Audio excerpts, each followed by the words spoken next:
ए रहमान ए रहीम ए करीम ज़ात, ए मेरे अल्लाह हमारे गुनाहों को माफ़ फरमा। मौला मौला हमारे गुनाहों को या अल्लाह माफ़ फरमा दे, या अल्लाह हमारी खताओं से दरगुजर कर दे। या अल्लाह हम ये मजमा जो हमारी माएँ और बहनें जमा हुई है, या अल्लाह हम जानते ये तेरी शायन शान नहीं हुआ, हमें जैसे इसका एहतराम और इज़्ज़त करनी चाहिए। अल्लाह तेरे दीन की बात थी मौला, या अल्लाह तेरे दीन की बात थी जैसी होनी चाहिए वैसी नहीं हो पाई। अल्लाह अल्लाह हमें माफ़ फरमा दे, अल्लाह हमें माफ़ फरमा दे, हमारे गुनाहों को माफ़ फरमा दे मेरे अल्लाह। मेरे अल्लाह हमारी बहन जिन्होंने पूरा 1 घंटा 1.5 घंटा हमें ये बात की मौला, अल्लाह इनकी इस बात पे अल्लाह इनकी मग़फ़िरत कर दे। अल्लाह अल्लाह तूने देखा या अल्लाह कौन सी दुनिया अल्लाह छोड़ के आई है मौला तेरी खातिर या अल्लाह खालिस तेरी खातिर मौला। मौला कोई और गर्ज नहीं है मौला, मौला ना माल की गर्ज है मौला, ना दुनिया की गर्ज है या अल्लाह ना खूबसूरती की गर्ज है, किसी चीज़ को इन्होंने नहीं देखा मौला। मौला बस या अल्लाह तेरी खातिर अल्लाह खालिस तेरे लिए अल्लाह सब कुछ छोड़ दिया मौला। अल्लाह तूने कबूल किया, बेशक अल्लाह तेरा एहसान है, अल्लाह तूने कबूल किया। अल्लाह अल्लाह इनकी मग़फ़िरत फरमा दे, अल्लाह इन्हें माफ़ फरमा दे, अल्लाह इनको खूब खूब अल्लाह ये दावत के काम के लिए कबूल कर ले मौला। या अल्लाह इन्हें इस्तिक़ामत दे दे अल्लाह अल्लाह और हमारे यहाँ नौजवान नस्ल है वो अल्लाह, हमारे नौजवान लड़के लड़कियाँ हैं मौला, अल्लाह उन्हें भी हिदायत दे दे अल्लाह। अल्लाह तुझे अल्लाह तुझे हमारे नबी का वास्ता है मौला, या अल्लाह मेरे हबीब का वास्ता है मौला। अल्लाह अल्लाह उन्होंने और वो जो हमारे लिए रोए अल्लाह अल्लाह इतना तो हमारी माँ भी अल्लाह हमारे लिए नहीं तड़पी मौला। या अल्लाह इतना तो हमारी माँ भी अल्लाह नहीं तड़पी हमारे लिए अल्लाह, वो हमारे लिए इतना रोए अल्लाह अल्लाह इस उम्मत के लिए रोए अल्लाह। आज तो हाल देख ले इस उम्मत का अल्लाह अल्लाह या अल्लाह रहम फरमा दे अल्लाह, उम्मत के हाल पे रहम फरमा दे अल्लाह। या अल्लाह हमें कबूल कर ले अल्लाह अल्लाह, दुनिया के कोने कोने चप्पे चप्पे में तेरे दीन को तेरे कलमे को लेकर जाने वाले बना दे अल्लाह, तेरे तेरे कलमे को अल्लाह इस दावत के काम को लेकर जाने वाले बना दे अल्लाह। अल्लाह हमारे बच्चों को अल्लाह, अल्लाह हमारी नस्लों को अल्लाह, अल्लाह वो जानते नहीं वो मासूम है अल्लाह। अल्लाह ये माओ बहनों को हम सबको अल्लाह जो यहाँ मौजूद है जो नहीं अल्लाह तमाम उम्मत को अल्लाह हमारे बच्चों अपने बच्चों की बेहतरीन तरबियत करने की तौफीक दे दे अल्लाह। अल्लाह उन्हें ऐसा मुसलमान बना अल्लाह, ऐसा ईमान उन्हें मिले अल्लाह कि अल्लाह कि उनसे देख कर लोग सिर्फ उन्हें देख कर उन्हें सुन कर अल्लाह इस्लाम को पहचान जाए अल्लाह, ईमान की ताकत को पहचान जाए अल्लाह। अल्लाह हमारे ईमान को मजबूत अल्लाह जो सहाबाओं ने कुर्बानियाँ दी अल्लाह, अल्लाह कैसे निकल जाते थे अल्लाह। अल्लाह आज तो हर चीज़ की सहूलत है, हमारे जब शौहर जाते हैं घरों से निकलते इस काम के लिए अल्लाह, अल्लाह तो हमारे पास फ़ोन होता है उनसे बात करने के लिए अल्लाह। अल्लाह हमें घर की छत खाना पीना हर चीज़ देकर जाते हैं ना अल्लाह। अल्लाह वो तो ऐसे निकल जाते थे अल्लाह, अल्लाह सुबह जाते थे तो लौटेंगे उसका पता नहीं होता था ना अल्लाह। या अल्लाह तू जानता है वो भी नहीं पता होता था कि वो शाम को लौटेंगे या नहीं। या अल्लाह एक वक्त की जब वो जाते थे तो खाना और रोटी का भी पता नहीं होता था कि हमारे बीवी बच्चे क्या खाएंगे अल्लाह। अल्लाह ऐसी कुर्बानी अल्लाह। और अल्लाह शाम को खबर आ जाती थी कि शहीद हो गए मौला, कि शहीद हो गए मौला। मौला वो छोटे छोटे बच्चे मौला, मौला वो यतीम हो गए, बीवियाँ बेवा हो गई मौला, माएँ रो रही है मौला। मौला वो कैसा वक्त होगा मौला। अल्लाह ऐसी कुर्बानियाँ तो तू हमसे नहीं ले रहा मौला। मौला हमारी टूटी फूटी झूठी कुर्बानियों को कबूल करके मौला हमें भी इस रास्ते पर चलने वाला बना दे अल्लाह। अल्लाह शैतान के मकरो फरेब से हमें बचा ले अल्लाह। अल्लाह हम तो इंसान है ना मौला, अल्लाह हम तो इंसान है मौला। मौला तेरे मोहताज है अल्लाह, अल्लाह फकीर है, भिखारी है, सवाली है तेरे दर के बेशक मौला। तू अपने खजाने से अता कर दे अल्लाह, तू अपने खजाने से हमें सब कुछ अता कर दे मौला। जैसे तू चाहता है वैसे हमें बना दे, हम बहुत कमजोर है अल्लाह। शैतान हमारे पीछे है मौला, नफ्स हमारे साथ लगी हुई है अल्लाह। अल्लाह अल्लाह बचा ले शैतान के मकरो फरेब से, हमें बचा ले, हमें हमारे नफ्स के फरेब से बचा ले मौला। और तू अपने खजाने से मौला तू जैसे राजी हो हमें वैसे बना दे अल्लाह। तू जैसे हमसे खुश हो मौला तू हमें वैसा बना दे मौला। मौला तेरे हबीब की कुर्बानियों का वास्ता मौला, मौला आप सल्लल्लाहु अलैहि वसल्लम की कुर्बानियों का वास्ता मौला। मौला हमें माफ फरमा दे मौला। और ये तमाम बातों को या अल्लाह कबूल फरमा अल्लाह। और हमारी नस्लों को मौला, हमारी नस्लों को अल्लाह तेरे दीन के लिए कबूल कर ले अल्लाह, तेरे दीन के लिए, तेरे दीन की मेहनत के लिए कबूल कर ले, नेक बना दे अल्लाह। नौजवान नस्ल मौला, मौला नौजवान लड़के लड़के नस्ल को इस उम्मत को मौला हिदायत दे दे मौला। मौला उम्मत बहुत परेशान है मौला। मौला हम हमारी फिक्रों में लगे हुए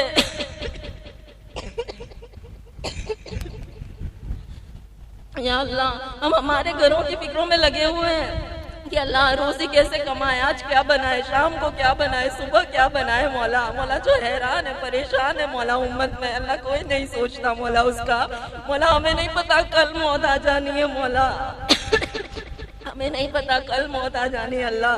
अल्लाह तू माफ कर दे मौला और उम्मत की फिक्र दे दे मौला। उम्मत के लिए रोने वाले बना दे। और जहाँ जहाँ अल्लाह मुसलमानों को परेशान हाल है, मारा जा रहा है पिता अल्लाह सबकी हिफाजत फरमा अल्लाह। अल्लाह बच्चे मासूम हर बच्चों की हिफाजत फरमा अल्लाह। और हमारे बच्चों को, हमारी नस्लों को तेरे दीन के लिए कबूल कर या अल्लाह। खास तौर पर अल्लाह नौजवान लड़के लड़कियों को अल्लाह हिदायत दे दे और अपने रास्ते के लिए कबूल कर ले अल्लाह। और हमें माफ़ फरमा दे अल्लाह, हमें माफ़ फरमा दे अल्लाह। अल्लाह तेरे सिवा कोई नहीं मौला, या अल्लाह तेरे सिवा कोई नहीं अल्लाह। बेशक हमारा तेरे सिवा कोई नहीं जो हमें माफ़ कर सके अल्लाह। अल्लाह तेरे भीख मांगते मौला, हम माजूर है मौला, मजबूर है, लाचार है अल्लाह। दुनिया के हाथों गिरे हुए मौला, हम दीन की तरफ बढ़ते और दुनिया खींच लेती है मौला। हम तेरे दीन की तरफ बढ़ते और ये दुनिया खींच लेती है मौला।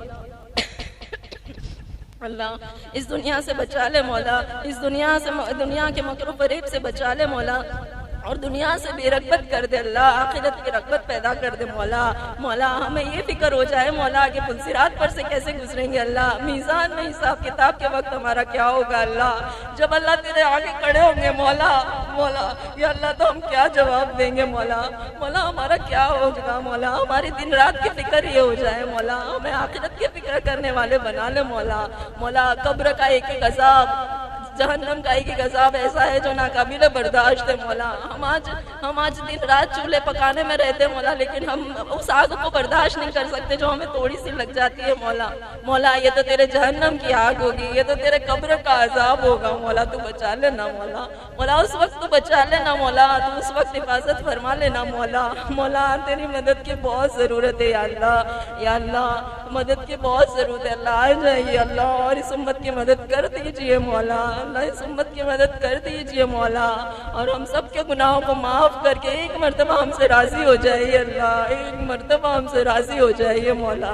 या अल्लाह राज़ी हो जा मौला, अल्लाह तू हमसे राज़ी हो जा, हमारा और कोई मकसद न रहे इस दुनिया में तुझे राज़ी करने के अलावा। अल्लाह बस तू हमसे राज़ी हो जा अल्लाह, तू हमसे राज़ी हो जा और हमारे गुनाहों को माफ़ फरमा। जो मांगा वो भी अता फरमा, जो मांगने से रह गया वो भी अता फरमा, और जो शैतान ने बुला दिया वो भी अता फरमा। जज़ल्लाहु अन्ना मुहम्मदन सल्लल्लाहु अलैहि वसल्लम बिमा हुआ है।